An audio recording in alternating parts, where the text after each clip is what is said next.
Yes. Sabi ko nga sa kanila, parang ngayon, lumalabas na talaga yung boses mo. Kasi parang dati, parang medyo nahihiya-hiya ka pa eh. Ngayon hindi na. Kagaya na itong kanta mo, didn't we almost have it all? Sabi nga sa Tagalog, di ba, na halos nasa atin ang lahat. Kaya lahat naman ay parang naibigay mo rin sa amin.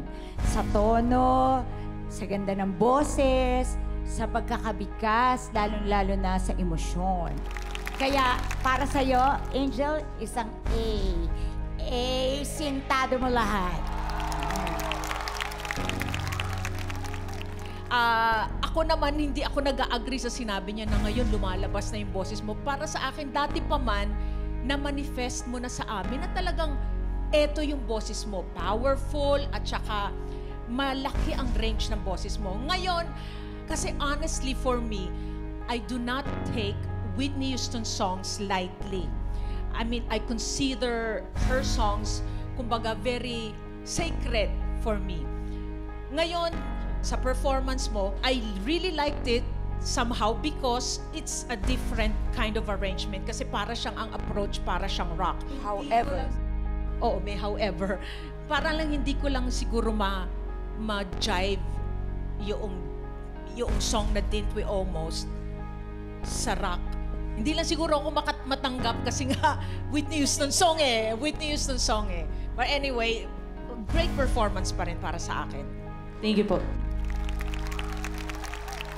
Okay, klaro naman yung pagkanta mo, malinis.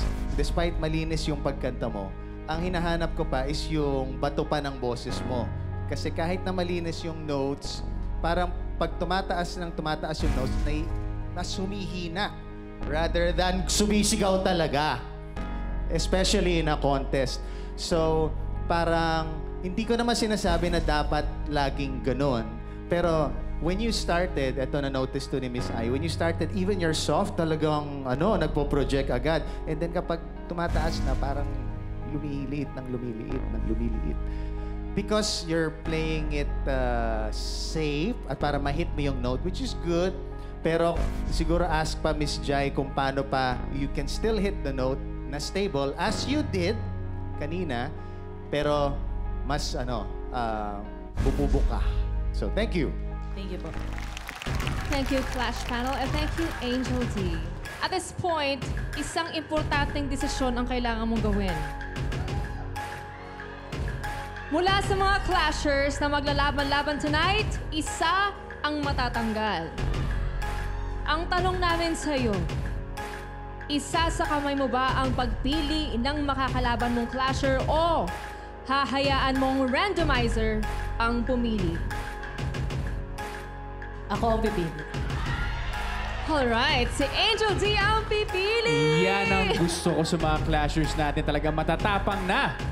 Kaya naman, Angel D, oras na para pumili. Sinong Clasher ang kakalabanin mo?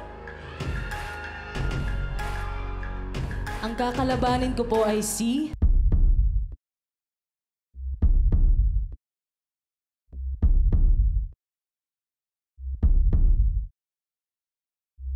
Molly.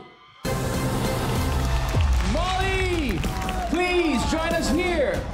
Bakit mo ginawa yun?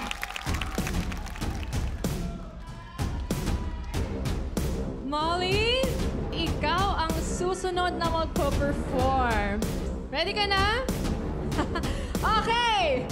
Clash Nation, ang panabang performance ni Molly. Tutukan yan sa pagbabalik ng The Clash! Isa! Laban sa lahat!